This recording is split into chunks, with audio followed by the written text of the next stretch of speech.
পদ্মজার জীবনের কত বড় দাগ জ্বলজ্বল করে জ্বলছে, কত বড় ঘটনা লুকিয়েছিল। মেয়েরা কথা লুকিয়ে রাখার সীমাহীন ক্ষমতা নিয়ে জন্মায়।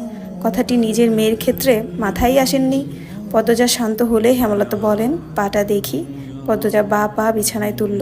হেমলতা পদ্মজার পা কোলে নিয়ে পোড়া দাগটা দেখেন মনোযোগ দিয়ে।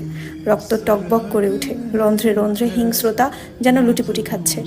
এই পোড়া দাগ হানিফের রক্ত দিয়ে মুছবো, কথাটি কত সহজ করে বলেছেন হেমলতা। তবুও পদ্মজা কেঁপে উঠল। কি যেন ছিল কথাটিতে। শরীরের পশম দাঁড়িয়ে পড়ে। হেমলতা বারান্দার রুম ছেড়ে বড় ঘরে ঢুকেন। মিনিট কয়েক পর রামদা ছুরি হাতে নিয়ে উঠোনে যান। উঠোনের এক পাশে শক্ত পাথর আছে। ছুরিটা পাথরে ঘষতে থাকলেন সাবধানে।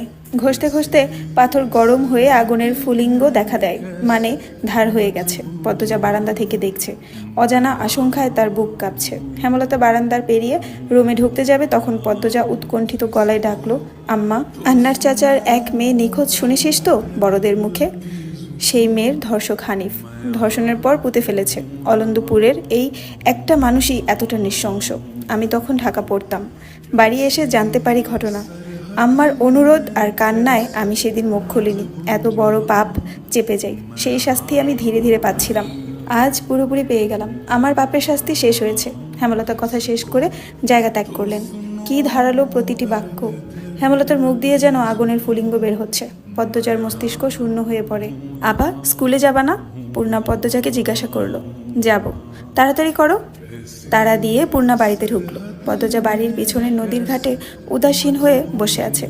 এ নদীর নাম মাদানী, ছন্দনাম। গ্রীষ্মকাল বিদায়ের 3 সপ্তাহ চলছে।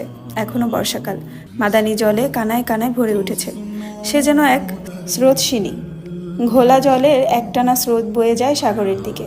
উজান থেকে ভেসে আসছে ঘন সবুজ কচুরিপানা। পদ্মজার এই দৃশ্য দেখতে বেশ লাগে। নিষ্পলক চোখে তাকিয়ে আছে মাদানী নদীর স্বচ্ছ জলের দিকে। মাদানীর বুকের উপর দিয়ে একটা লঞ্চ যাচ্ছে। লঞ্চ দেখে 1 মাস আগের ঘটনা মনে পড়ল তার। সেদিন রাতে হেমলতা ছুরি ধার দিয়ে রুমে ঢুকে গেলেন। পদ্মজা কাপা পায়ে রুমে ঢুকে বিছানায় শুয়ে পড়ে। কিছুক্ষণের মধ্যেই ঘুমিয়ে পড়ে। এর পরদিন স্কুল থেকে বাড়ি ফিরে নামাজ পড়ে খেতে বসলো। তখন হিমেল হন্তদন্ত হয়ে বাড়িতে ঢুকে। হিমেল হচ্ছে হেমলতার ছোট ভাই। আপা, এই পদ্ম, আপা কই? হিমেলের কণ্ঠ। কি হয়েছে মামা? জবাব দিল পদ্মজা। পদ্মজার প্রশ্নে উপেক্ষা করে হেমলতাকে হিমেল ডাকলো। আপা, এই আপা। হেমলতা বাড়ির পিছন থেকে ব্যস্ত পায়ে হেঁটে আসেন। কি হয়েছে? হিমেল হেমলতাকে দেখে হাউমাউ করে কেঁদে উঠল। আপা, ভাইজান খুন হইছে। রাইতে কে জানি মাইরা ফেলাইছে আপা। হিমেল কাঁদতে কাঁদতে হাঁটু ভেঙে বসে পড়ল। পদ্মজা তাৎক্ষণিক সন্দিহান চোখে মায়ের দিকে তাকালো। হেমলতাকে দেখে মনে হলো তিনি চমকেছেন, অথচ তার চমকানোর কথা ছিল না।